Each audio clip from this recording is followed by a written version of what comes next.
Welcome back to the Arise interview, where we speak to the newsmakers as well as ordinary people doing extraordinary things around the world and featuring the voices at the heart of the stories. I'm Charles Anyegolu. Now, gigs and parties at nightclubs and music tours booked and cancelled by some of the biggest music venues and artists in Nigeria and the world, then rebooked for later in the year and cancelled again.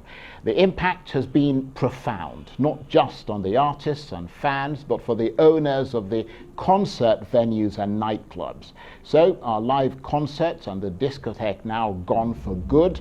Are the venues where they take place even going to exist when touring comes back for artists and the nightclubs allowed to reopen?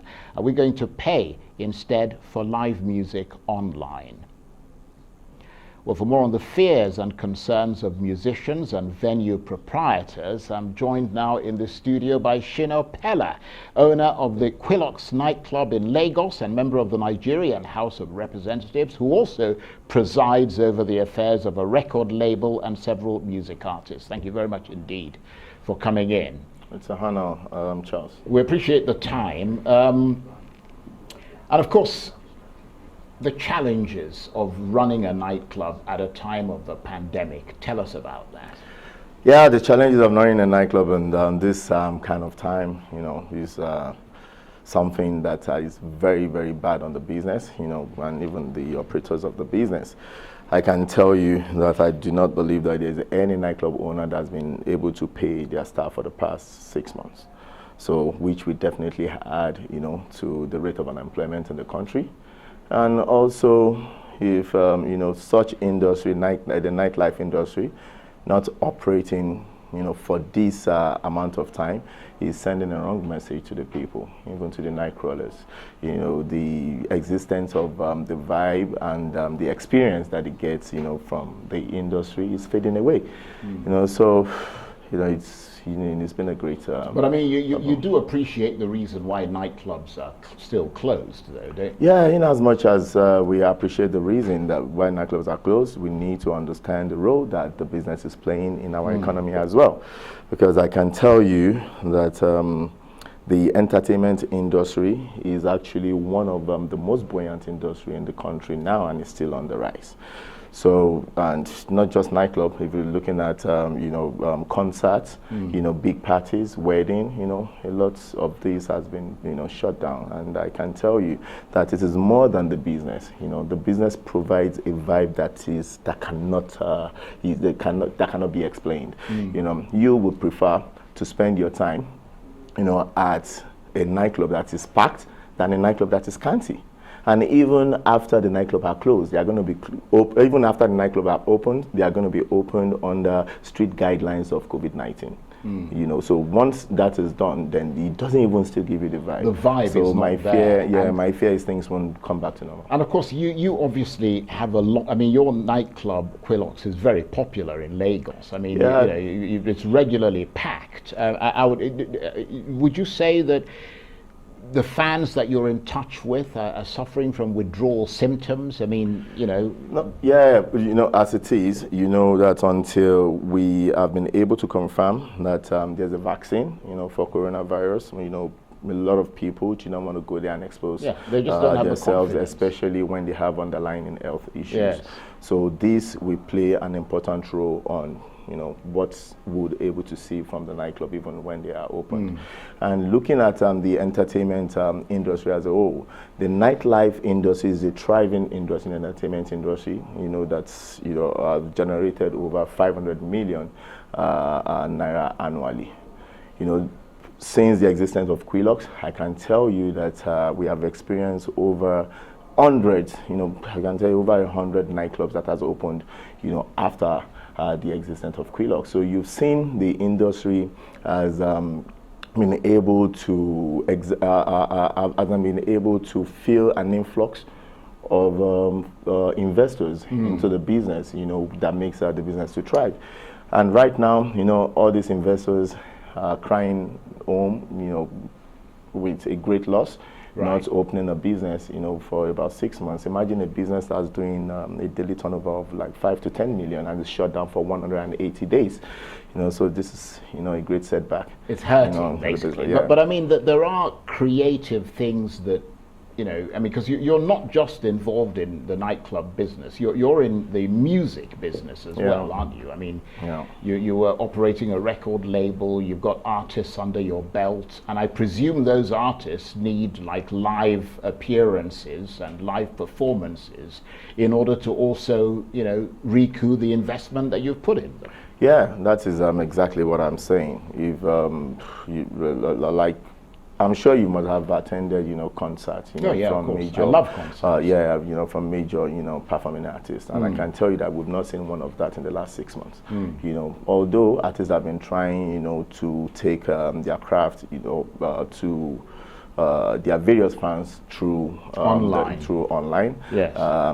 Concerts and all, but you can never compare it, and that is why I tell you that the vibe is different. The vibes is different. You cannot compare. Outside just the sale of liquor and beverages, you cannot quantify, the effect of the nightlife industry. No, I think you're absolutely right. In fact, I was reading about one such concert recently in London. Beverly Knight, you might have heard of her, performed at the Palladium, which is a theatre that at capacity takes about 3,000 people. But for this socially distanced show, and of course you were mentioning that's the way it's going to be now, a socially distanced show, there were just about 600 people or so, when normally it would be sold out. I mean, now you weren't allowed to sit near anybody, so there were whole rows of seats which were unoccupied.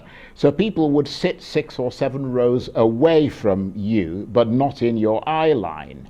You see what I mean? Yeah, I get you. And I guess judging by pre-COVID times, which is the point you were making, I mean, this would not really be called a successful concert. Yeah, it's not. It can never be a successful concert. Outside from the side of the investor that is investing, so much in actually having, a successful concert, even to the performing artist himself, him or herself, the vibe you get, from your audience add to your performance. Absolutely. You see artists performing and throwing themselves, in the hands of their fans. You can never, see that happen during the COVID-19 concert era. So what I would say is, this is really, taking a toll. But I mean, in order to kind of put something, because I mean, it's better to have something than nothing, isn't it? I mean, you said you guys have been out of business for 180 days. Yeah. I mean, would it be possible to put on that kind of concert that is socially distanced? I mean, obviously, when it comes to a big concert, big, musical or sort of theatre show or whatever, if the house isn't 60 or 7% full, you're actually losing money, aren't you? Yeah, definitely. Like you said, at least something is better than nothing. That is it. Like I said, a lot of nightclub owners or related businesses owners in the entertainment industry are already looking forward to the government to open the businesses. Definitely, they know that such ease of lockdown will come with some sort of guidelines. Even when they know that they cannot be able to open to the best of their capacity or to give the best of their potentials. They're still still hoping to open. So at least, like you said, something is better than nothing. But like I said to you, there's an experience that is sold, in the nightlife industry. You can't beat it is not about the money now. Yeah. It is about, it is about the experience. Yeah. Why Quilux is what Quilux is today is because of the experience that Quilux gives. You can be in Quilux and shut your eyes and believe that you are anywhere in the world. You cannot achieve that under strict COVID-19 guidelines. Right, but what about things like, I mean, for the live performance side of it? Because I completely understand the Quilux sort of nightclub and that sort of side. But I mean, in terms of live performance, a lot of people, you mentioned this earlier as well, have been going for live streaming performances online. They're using platforms such as Instagram Live, if not so much to make money, then at least for something to do and to remind their fans that they still exist. Because I mean, you know, people are slowly forgetting and getting used to a different type of life. I mean, how much of a challenge is the live streaming for a performer, for instance? Yeah, it's a huge challenge. You know, like I said to you, there is, you know, when a performing artist that is on the stage, there's a feel of what the artist gives to the crowd, right, and the feel of what the crowd gets back from the client, you know, from the artist. And as it is, you cannot get that, you know, from that camaraderie is not there. The rapport with the rapport is not there. Yeah. You want to see an artist that has a song that has, for example, a call and answer, and the artist calls or something and wants the crowd to, you know, pick up. You can't get that. Well, let me just say this: welcome to the real world, because that's what we do in broadcasting. I mean, I sit here pretty much talking with to no myself. With nobody responding to I get you. I mean, obviously, eventually they do. I mean, you get sort of emails and texts and things, but you essentially sit there knowing that potentially millions of people are watching. But everything you do is driven by the fact that they're not going to respond directly to you. You see what I mean? Yeah, that is, you know, that is actually occupies, you know, a great percentage of, you know, what the artist is losing, because outside from money, you know, there is a feel of satisfaction from what you do. I can tell you that there's no artist that will go out there and have a virtual concert and tell you that he's satisfied. No, you know, I know artists like a Davido that will want to run, you know, and jump into the artist. You don't get that. An artist like a Burna Boy that want to sing and you want you to sing along with him. A Burna Boy will get in and will just sing yeah and expect you to just go on and on and on and on. You can't get that, you know, from there. So like I said, I have a fear that things won't come back to normal until we are able to actually get a vaccine. Right, but I mean, there is some money being made online. I mean, there was a group, for example, in Europe that sold tickets. I mean, they were popular enough. There are some artists in Nigeria that are pretty popular, aren't they? I mean, you know, the argument was that, okay, the money is going to be less. It's a bit like watching a movie in the theater, taking your family to the theater, and you obviously have to buy popcorn and all the rest of it. It'll cost you maybe, I don't know, $100 or something. But if you're at home, you can download a movie on Netflix and watch it for $7. You see what I'm saying? And the entire family is able to do that. And there have been concerts where people, you know, paid to watch a group perform, and that group has made not just a lot of money, but they've actually been able to reach a greater number of people around the world, whereas in the past they would have been limited to the concert hall where they're actually performing.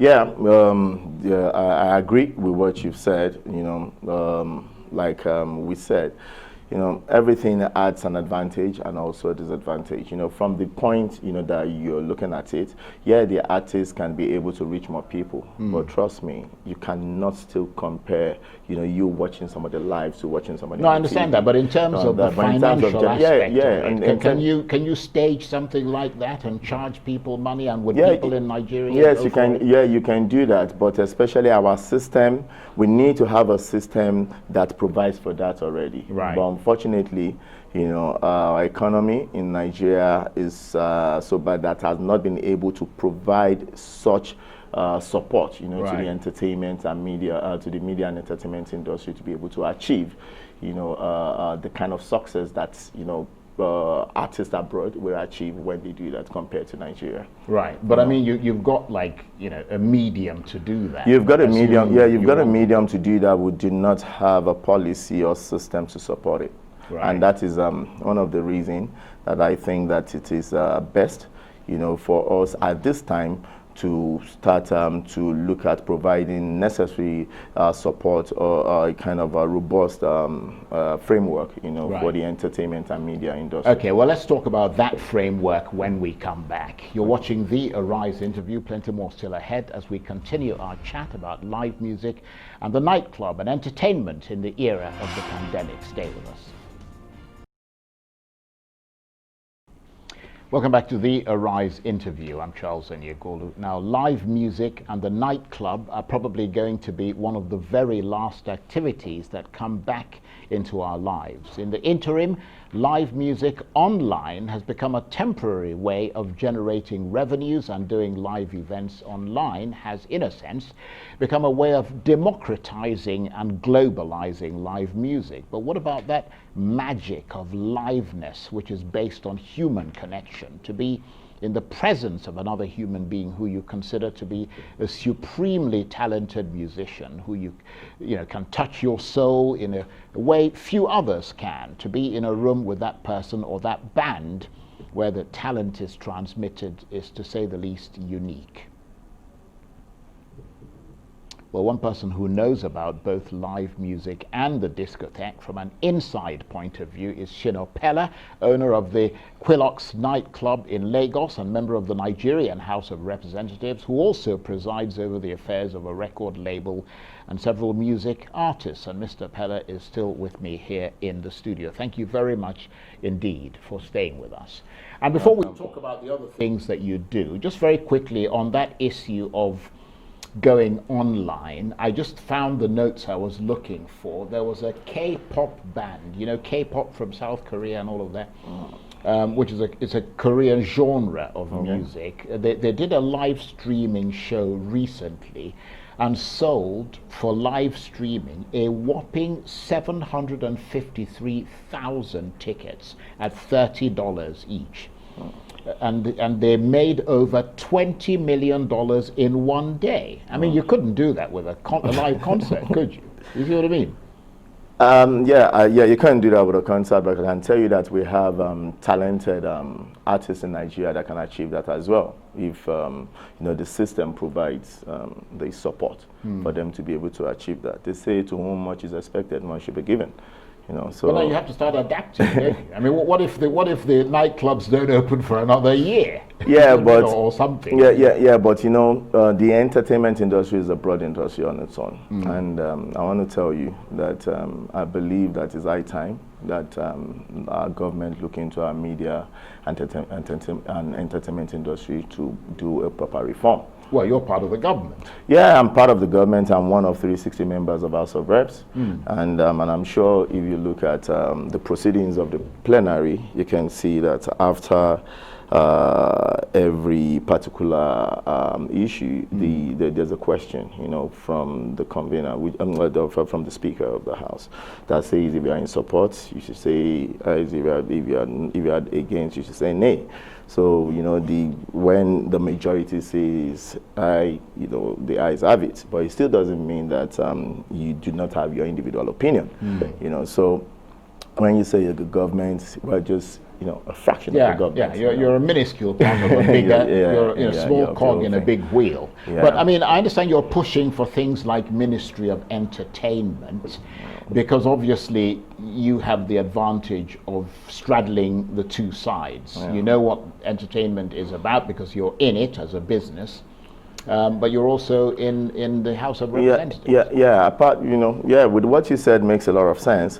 But even looking at it, you know, like having an overview and you know, comparing to countries that have done so well with media and entertainment and industry, you will see that it is very important for us to reform our media and entertainment industry. And I can tell you that the time is now.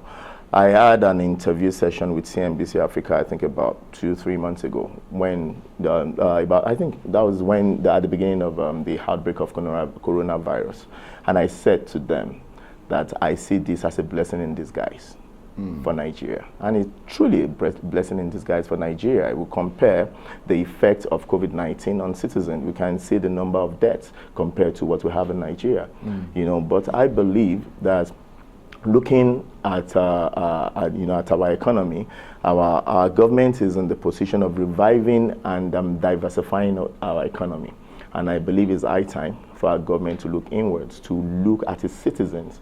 You know, we have our strength in our numbers, you know, having over 200 million people population and having over 60% of that to be youth, and you have, you know, at least less than 16-year-old population that are very, very talented. I'll give you an example of one young talent that I met during my campaign. I was campaigning in the middle of the night, and I just saw this young boy, even the way that he was dancing, the way that he was singing and everything, caught my attention. And I saw him trying to fight the policeman to get on the stage. So that caught my attention, and I caught somebody that, give that young boy, for him to be even here, I expect him to be, in bed. So bring him on here. I brought the boy on the stage. I was even carrying him on my arm, and the next thing he tapped me and he said I should give him the mic. I gave this boy the mic, and it became the highlight of my campaign for the night. So what these people, what they require is just some sort of support. Opportunity. Some sort of that's opportunity. Not for the government necessarily to do, though, isn't it? Yeah, I mean, it's for people like you. You're a businessman. It is for the government to do, because if the government creates a Ministry of Entertainment and Creativity, it will create a robust framework. Yeah, but they could make the arguments that they've got a Ministry of Culture under which entertainment falls. That is wrong. You cannot use Ministry of Culture to house entertainment. Entertainment is broad. I can tell you something. Because culture involves movies, which is part of entertainment, but entertainment is broad. Entertainment is broad. It's bigger than culture. Or I think it is, it's something that needs to be looked into. And I will just tell you, I can just compare, what we have in Nigeria to what we have in the United States. If you look at, according to the report from PwC, I think we have, the PwC is looking at least our entertainment industry to be at about $10.5 billion in 2023, and I think we're about $4.6 billion now compared to the United States. The United States is on $771 billion and planning to move to $825 billion in 2023. That's well, I wouldn't be comparing Nigeria to the United States. But I'm saying, I'd find someone much closer. No. I'm just saying that as in you can look at the difference. You can look at the margin, I see what you mean. Yes, and with what we're doing, and the potential. That's what you're talking about, isn't it? So now going back to the potential, look at what is happening within our Nollywood and the music industry today. Netflix is already buying into our Nollywood industry. You understand what I'm saying? Look at an artist like Davido and Burna Boy streaming over 1 billion streams in a day, and you think that we do not need a ministry that can give proper plan to be able to harness into the potentials that we have from these people? Artists like Burna Boy, Naira Marley, Don Jazzy, The Banj, all started their music careers from the UK. They came to Nigeria to become sensations.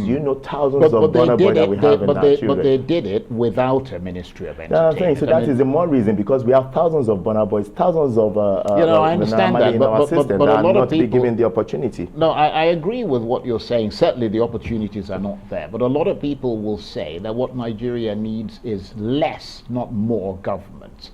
That what it needs is to open up the society, inspire people like you who've started businesses and all that sort of thing, and let them run with it. Let them pick because in Hollywood, you don't find the American government running entertainment. They don't do that. That's what I said, that if you look at us as a country today, we are already in the process of coming up with a post-COVID-19 recovery plan. We are already in the process of reviving our economy and diversifying our economy. Trust me, this is a pointer for us to be able That's a good point. to give attention to this industry. That's a good point. Just before we go, we've got 30 seconds. I just want to get you're also trying to get young people into politics. Just very quickly tell me. Yeah, for me, I believe that it's high time for us to get young people in politics, because it's simple. We have the numbers in our population, occupying the largest percentage of our population, and also looking that the young people in Nigeria do not participate in politics. They rather focus more on entertainment, Big Brother. Why? Because they have not seen any sustainable platform that they can ride on for their voice to be heard. And that's why I started something just about a few months ago that we're putting together called Lead Generation, trying to give an opportunity to young Nigerians to actively take part in building their immediate community. We're going to talk about that on another day, but I want to thank you very much indeed, Shina Peller, who's owner of the Quillox Nightclub in Lagos and member of the Nigerian House of Representatives. That's it for this edition of the Arise interview. Join us again tomorrow from me and the entire team here in Abuja and Lagos. Bye-bye, and thank you for watching.